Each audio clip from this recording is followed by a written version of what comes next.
GLP-1s have captured the spotlight, with The Economist recently calling them among the most important breakthrough drugs ever, a testament to their world-changing, transformative potential.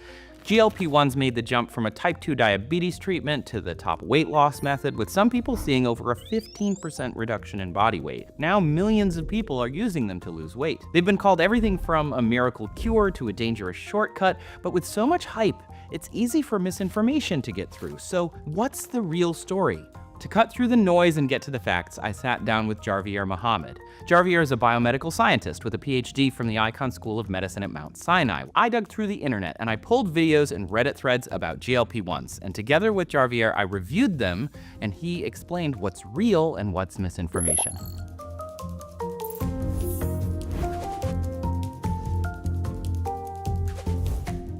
Hi.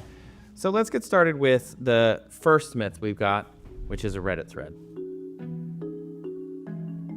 Took a little bit of a break between shots because the side effects, mostly insomnia, were pretty bad following my last injection 2 weeks ago. Very quickly, my appetite came back and then some. I binged like crazy the last couple days. It makes me wonder if all the weight that people on semaglutide initially lose basically ends up coming back once they stop taking it. How true is that? Do people gain the weight back? There is a little bit of truth to this, and we see this a lot on the internet as a question coming up among users. Let me start by talking about how GLP-1s work. One of the main ways they work is that they act as a brake on your hunger mechanisms. When you stop taking the medication, the brake is essentially lifted and you start feeling hungry again and your appetite comes back, so you're eating more. The regulated GLP-1s, or the approved GLP-1s, are approved as an adjunct to diet and lifestyle modifications. So increased exercise, healthier diet. When you stop taking a GLP-1, you have those other mechanisms in place to kind of supplement your lifestyle. So basically, if you don't eat right, if you don't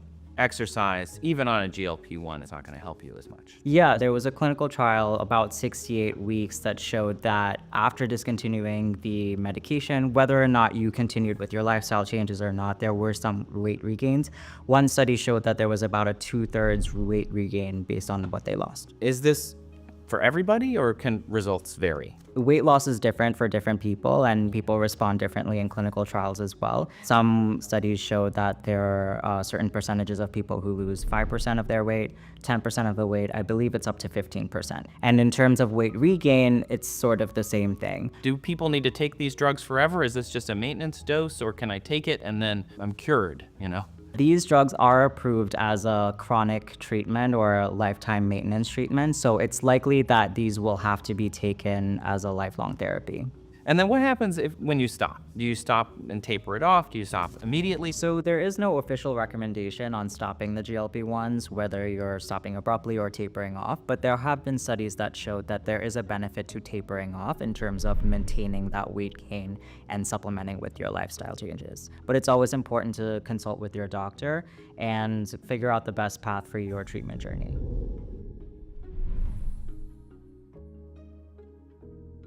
I see lots of people on here counting calories. They plan their meals to be super clean.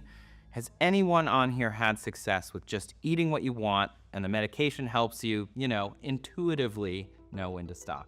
I totally relate to this person. I never count my calories as well. The myth here is that, you can eat anything you want while you're on a GLP-1 and you'll lose weight. There is some truth to it, but we should tweak it a little bit. You can eat anything you want while you're on a GLP-1, but you probably shouldn't. A healthy, balanced diet is important for all of us, but especially for someone who's on a GLP-1. GLP-1s make you less hungry, so you're eating less food, and so you need to supplement the fact that you're eating less by putting more nutrition into your body.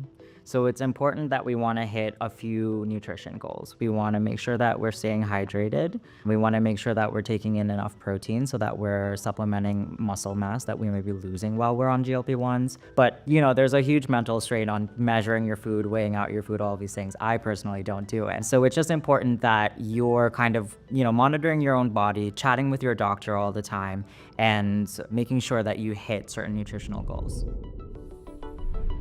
I don't get the big deal with these GLP-1 medications. They're just an appetite suppressant. Wrong. They don't just suppress appetite. They do a lot more than that. When we think about appetite suppressants, we usually think about the older generation of anti-obesity medications like phentermine. Phentermine is a stimulant and it activates our sympathetic nervous system and kind of speeds everything up. And generally what we see with medications like phentermine is people are just not hungry all day, and then the medication wears off and their hunger returns to normal. The way that GLP-1 medications work is different. What she seems to be saying is that GLP-1 medications are not just appetite suppressants, but a lot of people talk about them that way. I'm really glad that this person in this video is talking about phentermine. Phentermine is kind of one of the classic appetite suppressants that everyone's generally familiar with. They are not similar in any way to GLP-1s.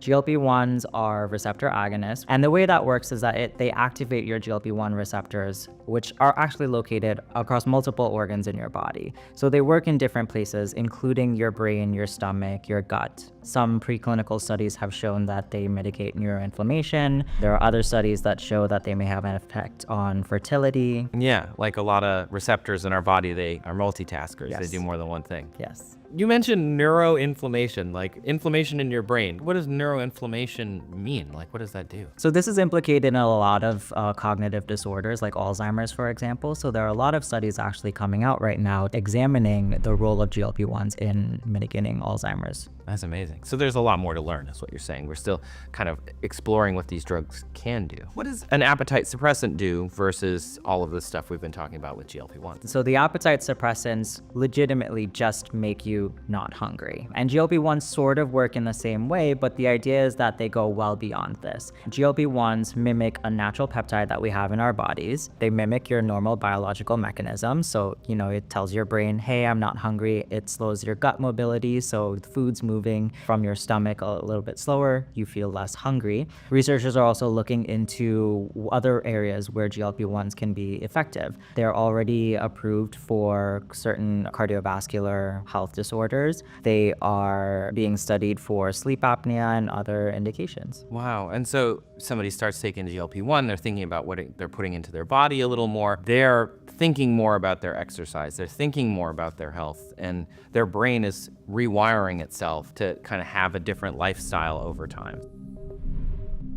Never have I ever gotten a question more than you guys wanting me to talk about microdoses of GLP-1s. I think soon we are going to realize we are grossly over-medicating people on these medications, and it is what is leading to massive side effects and leaving people debilitated. People do not need as much medication as we're giving them, and we can't adjust the dose. You know what doesn't happen when you microdose people?